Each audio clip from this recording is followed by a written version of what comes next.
ഈശോയിൽ ഏറ്റവും സ്നേഹം നിറഞ്ഞവരെ, മരിക്കാത്ത ഓർമ്മകളുണ്ട്, തീരാത്ത സ്നേഹമുണ്ട്, ഇന്നും തുടരുന്ന അനുഗ്രഹമുണ്ട്. വാക്കുകളിൽ ഒതുങ്ങാത്ത വിസ്മയമാണ് ദിവ്യകാരുണ്യം. ദൈവത്തിൻ്റെ വിശാലമായ സ്നേഹം ഇത്ര ലാളിത്യത്തോടെ മനുഷ്യൻ ഇന്നും രൂപപ്പെടുന്നത് അവൻ്റെ കണ്ണുകൾക്ക് മുമ്പിലും ജീവിതത്തിന് മുൻപിലുമൊക്കെ ഒരു അനുഗ്രഹവും അനുഭവമായി മാറുന്നതിൻ്റെ പേരല്ലേ ദിവ്യകാരുണ്യം. കടന്നുപോയ ജീവിതത്തിൻ്റെ ത്യാഗങ്ങൾക്കുള്ളിൽ സ്നേഹം ഇങ്ങനെ ഒളിപ്പിക്കുന്നുണ്ട്.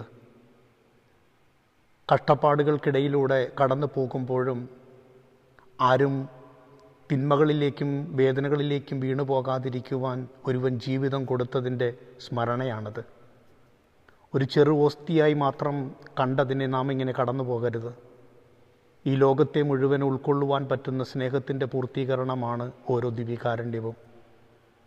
അത് വാക്കുകൾക്ക് അതീതമല്ലേ, അനുഭവങ്ങളുടെ ആഴത്തിൻ്റെ പേരാണത്.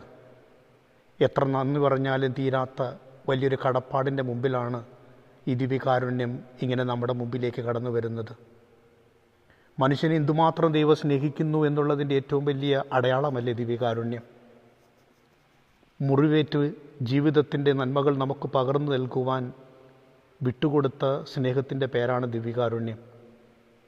കരുതലാകുവാനും കാക്കുവാനും കരുണയാകുവാനും നമുക്ക് വേണ്ടി കാഠിന്യത്തിൻ്റെ വഴികളെ ജീവിതത്തിൽ ഏറ്റെടുക്കേണ്ടി വന്ന സ്നേഹത്തിൻ്റെ പ്രതീകമല്ലേ ദിവ്യകാരുണ്യം. സ്നേഹമുള്ള മനുഷ്യന് മാത്രമേ പങ്കിട്ട് നൽകുവാൻ സാധിക്കുകയുള്ളൂ. അത് കളങ്കമില്ലാതെ, കാപട്യമില്ലാതെ. ദിവ്യകാരുണ്യം ഒരു മഹാത്ഭുതമാണ്. ജീവിക്കുന്ന ദൈവത്തിൻ്റെ അനുഗ്രഹം ഇന്നും കുറയാതെ നിൽക്കുന്നുവെന്ന് ഓർമ്മപ്പെടുത്തുകയല്ലേ ഓരോ ദിവസവും ദിവ്യകാരുണ്യം. ആദരവോടെയല്ലേ സ്വീകരിക്കേണ്ടത്. നമ്മുടെ കരങ്ങളിലെത്തുന്ന ക്രിസ്തുവിനെ എന്തുമാത്രം നാം സ്നേഹിക്കേണ്ടിയിരിക്കുന്നു. അത്ഭുതമെന്നല്ലാതെ അതിനെന്താ നമുക്ക് പറയാൻ സാധിക്കുക. ഇത്ര വലിയ സ്നേഹം പ്രകടിപ്പിക്കുന്നവൻ ഇത്ര ചെറുതായി നമ്മളിലേക്ക് വരുന്നുണ്ട്. അത്രത്തോളം അവൻ നമ്മളെ സ്നേഹിക്കുന്നുണ്ട് എന്ന് വീണ്ടും വീണ്ടും ഓർമ്മപ്പെടുത്തുകയാണ്. അന്ത്യത്താഴ വേളകളിൽ തൻ്റെ അപ്പോസ്തലന്മാരോട് പറഞ്ഞ ആ പകിട്ടേറിയ വാക്കുകൾക്ക് ഇന്നും പവിത്രതയുണ്ട്. ഇതെൻ്റെ ഓർമ്മയ്ക്കായിട്ട് ചെയ്യണം, കാരണം ഇതെൻ്റെ ശരീരമാണ്. നിങ്ങൾക്ക് വേണ്ടി മുറിവേറ്റ, നിങ്ങൾക്ക് വേണ്ടി ആഴപ്പെട്ട സ്നേഹമാണത്.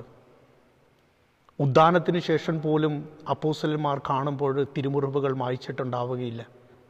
ആ തിരുമുറിവുകൾ കാണിച്ചിട്ട് തന്നെയാണ് ക്രിസ്തു അവർക്ക് പ്രത്യക്ഷപ്പെടുന്നത്. കാരണം അത് മറയ്ക്കുവാനും മായ്ക്കുവാനും പാടില്ലാത്ത സ്നേഹത്തിൻ്റെ അടയാളമാണ്.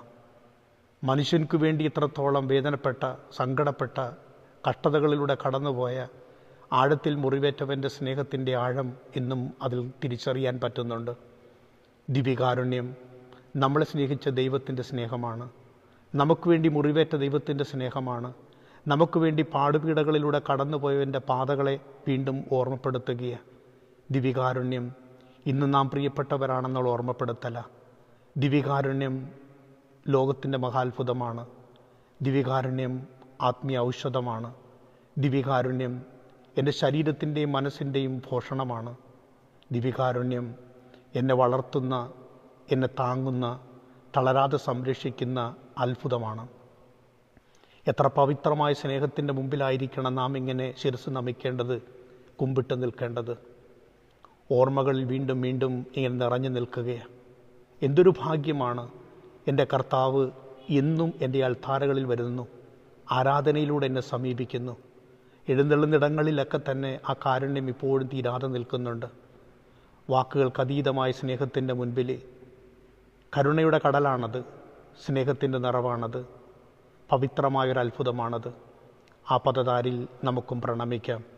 പരിശുദ്ധ പരമദിവ്യകാരുണ്യമേ, അങ്ങേക്ക് ആരാധനയും സ്തുതിയും മഹത്വവും. തീരാത്ത സ്നേഹമേ, ഞങ്ങളെ താങ്ങുന്ന ദൈവമേ, തളരാതെ സംരക്ഷിക്കുന്ന വിശുദ്ധമായ കാരുണ്യമേ, സ്തുതിയും സ്തോത്രവും ആരാധനയും മഹത്വവും. ആമേൻ.